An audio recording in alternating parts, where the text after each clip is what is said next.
In this video, I'll show you exactly how to download and install Webull Desktop on your MacBook, step by step.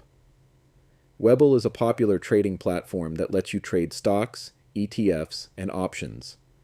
It also gives you access to advanced charts and real-time market data, all in one powerful interface. Let's get started. First, open any browser on your Mac. You can use Safari, Chrome, or whichever you prefer.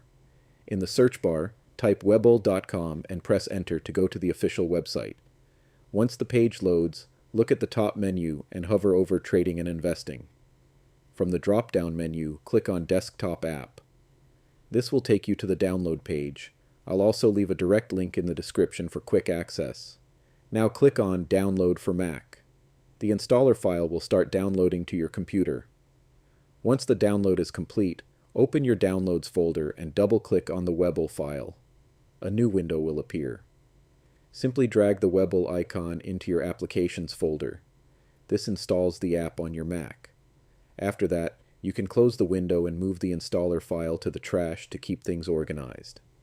Next, open Finder, go to Applications, and launch Webull. The first time you open it, you might see a security prompt. Just click Open to continue. And that's it. Webull Desktop is now installed and ready to use on your MacBook. You can log in or create an account, explore the charts, and start trading directly from your desktop. That's it for this video. If you found this helpful, don't forget to like, subscribe, and turn on notifications so you don't miss the next tutorial.